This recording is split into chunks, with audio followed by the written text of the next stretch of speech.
Share market bye नियन में आपका स्वागत है दोस्तों। आज हम लोग शेयर्स के बारे में जानकारी प्राप्त करने जाते हैं जिसका नाम है BASF इंडिया एलटीडी के बारे में शॉर्टकट नाम BASF के नाम से जानते हैं। आज के डेज में कहता है करीब कोई कहता है 1.5% के आसपास में आपका रिटर्न्स आपका देखने को मिल रही है। तो लास्ट में इसकी टारगेट प्राइस है और साथ ही साथ आपका कहता है कि स्टॉप लॉस की आपका बात किया जाएगा। यदि यहाँ पे बात करते हैं, कहने का मतलब है कि यहाँ पे कहता है कि एक टाइम में कहता है ये 5750 के आसपास में, तो उसके बाद तेज़ी देखने को मिली, फिर करेक्शन क्या इंडिकेट किया। तेज़ी के बाद पुनः यहाँ पे कहता है कि गिरावट आपको देखने को मिल रही है। कहता है कि एक टाइम में यह शेयर जो था करीब करीब 5730 के आसपास में, वहीं पे हाई जो बनाया है आज की डेज में 5835 के आसपास है। यदि लो की बात करते तो 5683 के आसपास में बनाया। यदि मार्केट कैप की बात किया जाए तो 24,000 करोड़ के आसपास में देखने को मिलती है। और पी रेशियो की बात करते तो 38 के आसपास में, और डिविडेंड यील्ड कंपनी यहाँ देती है 0.26% के आसपास में देखने को मिल रही है। यदि वहीं पे बाउन हाई की बात करते तो 8750 के आसपास में बनाया है, और बाउन लो की बात करते तो 2868 के आसपास में बनाया है। अर्थात यहाँ से यह शेयर कहता है कि दुगुना से भी ज़्यादा आपका रिटर्न्स दे चुका है। तो कुछ इसके हिस्ट्री के बारे में जानकारी प्राप्त करने का कोशिश करते हैं कि क्या हो रहा है या नहीं हो रहा है।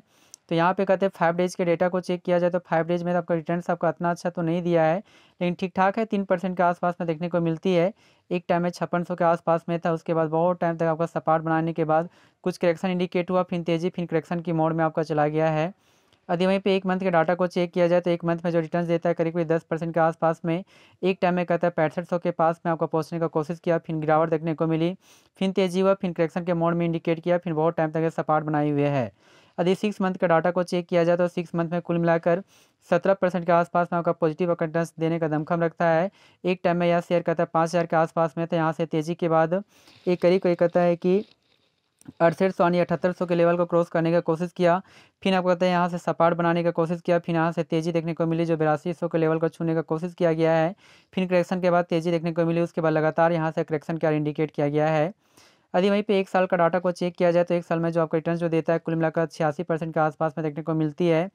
एक टाइम में कहता है कि यह शेयर कहता है करीब करीब कहता है कि 47-48 के आसपास में, तो बहुत टाइम तक सपाट बनाने के बाद लगातार इसमें तेज़ी आपका बरकरार रहा। तेज़ी के बाद कुछ करेक्शन देखने को मिली, फिर तेज़ी, फिर उसके बाद लगातार यहाँ पे करेक्शन देखने को मिल रही है।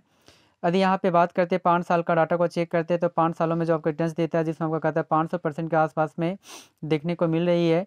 तो कहने का मतलब है कि इस शेयर्स के बारे में देखते हैं तो कहता है कि यह आपका कहता है 20 दिसंबर 2019 के टाइम में 958 के आसपास में था। यहाँ से लगभग में 5 गुना आपका शेयर्स में आपका वृद्धि हुआ है, तेज़ी देखने को मिली है। तेज़ी के बाद यहीं पे कुछ टाइम के बाद यह शेयर में तुरंत आपका तेज़ी पुनः आपको देखने को मिली, जो 11 सितंबर 2020 में आपका 1450 के लेवल को क्रॉस करने का कोशिश किया। उसके बाद हाईएस्ट प्राइस लेवल यहाँ पे 13 अगस्त 2021 में 3666 के आसपास में बनाने की कोशिश किया गया है।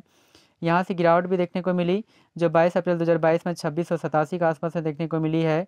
यहाँ से फिर से आपको तेज़ी देखने को मिली, फिर आपका कहता है करेक्शन के मोड में चला गया, और लगातार यहाँ से तेज़ी आपका बरकरार है। और अंतिम अंतिम में कहता है कि यह जो शेयर्स के आसपास में जो आपको रिटर्न्स जो देता है, जिसमें यहाँ पर कहता है कि 81 से 82 के आसपास में जाने का कोशिश किया गया है। उसके बाद लगातार यहाँ से तेज़ी के बाद 5800 के आसपास में जाने का यह शेयर आपका कोशिश किया गया है। तो यदि इसकी टारगेट प्राइस की यदि बात करते हैं तो कहते हैं मीडियम में आपका कार्य कर रहा है, आपको कहते हैं 52 वीक हाई और 52 वीक लो के आपका बीच में आपका कार्य कर रहा है, इसलिए हमारा जो टारगेट जो प्राइस आपका बनकर आती है 6500। यदि कुछ टाइम तक वेट किया जाए तो 6500 के लेवल को ईजी से आपका ब्रेक कर सकता है। जी हाँ दोस्तों, थैंक यू वेरी मच। हमारे इस चैनल को सब्सक्राइब करना ना भूलें। Thank you very much. और कहने का मतलब है कि हमारे इस चैनल से बहुत सारे शेयर्स के बारे में आपका कहता है कि बताया जाता है। हम लोग जो होते हैं सेबी रजिस्टर तो नहीं होते हैं, लेकिन आप भी एक बार आने की एडवाइजरी के द्वारा सलाह सजेशन लेके आप इसे शेयर को बाय कर सकते हैं। Thank you very much.